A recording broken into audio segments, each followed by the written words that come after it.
Tank baru Jerman. Setelah 40 tahun ungguli tank Amerika dan Rusia, Rheinmetall Future Gun System pada tank KF-51 Panther dapat menambahkan peluru energi kinetik serta amunisi airburst yang dapat diprogram dan peluru latihan yang sesuai.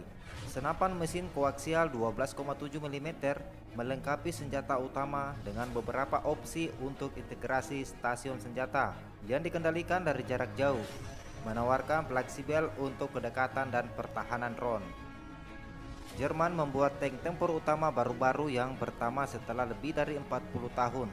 KF-51 juga dikenal sebagai Panther, didapati dengan teknologi baru, termasuk meriam yang lebih besar, sistem yang sudah digital, dan sekumpulan fitur pertahanan baru.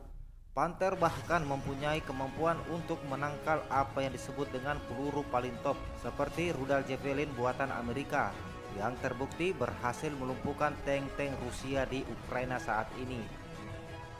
Pabrik senjata Rheinmetall yang berbasis di Düsseldorf, Jerman, memperkenalkan KF-51 Panther di pameran militer Aerostory di Prancis pada pertengahan Juni lalu.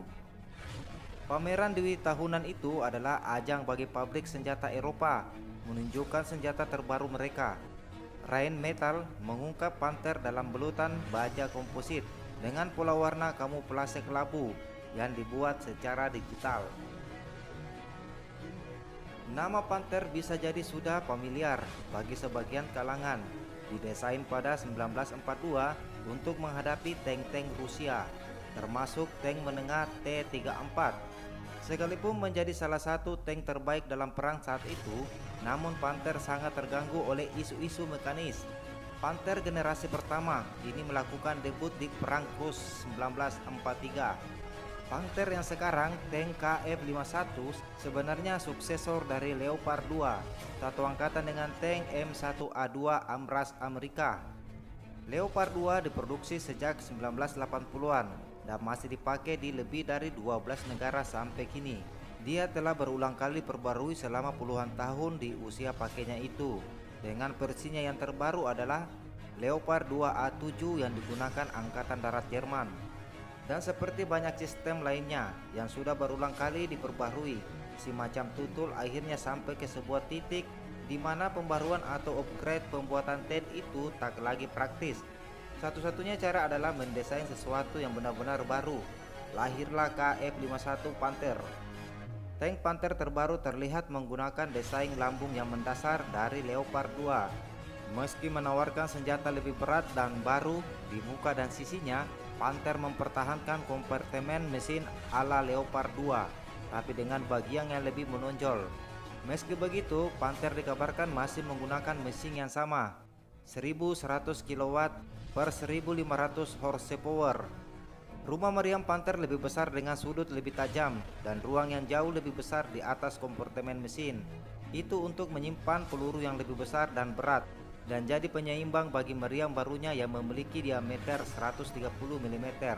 KF-51 adalah tank pertama yang didukung meriam 130 mm, melampaui batas terbesar 120 mm yang ada sebelumnya. Persenjataan baru Panther yang dinamakan Future Gun System diakui lebih untuk merespon tank baru Rusia T-14 Armata yang diperkenalkan pada tahun 2015 lalu. Rheinmetall mengklaim FGS mempunyai jangkauan membunuh 50% lebih jauh daripada meriam 120 mm. Menurut Aeropasi dan Teknik, meriam baru tepatnya 130 mm per L52 yang berarti panjang barel 52 kali diameternya, 6760 mm atau 6,7 meter. KF-51 Panther, seperti halnya Leopard 2, menggunakan sebuah autoloader untuk senjata utamanya itu, sehingga berbeda dari M1A2 Abrams yang diawaki 4 orang. Panther Jerman hanya 3 kru, komandan, penembak, dan pengemudi. Tidak ada kru yang bertugas memuat senjata. Meski begitu, menurut Rheinmetall, KF-51 memiliki ruang untuk kru keempat, tapi untuk komandan kedua atau pilot drone. Sebuah peluncur drone sudah terbangun dalam desain rumah meriam tank itu. Jenis drone adalah Hero 120 buatan Israel yang mampu terbang selama 60 menit dan membawa 4,5 kg bom. KF-51 dapat meluncurkan sampai 4 drone jenis quadcopter. Pengintaian tersebut dari rumah meriamnya.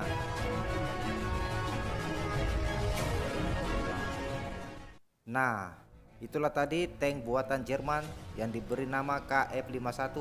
Bagaimana menurut kalian? Silahkan coret-coret di kolom komentar. Sampai jumpa di next video berikutnya.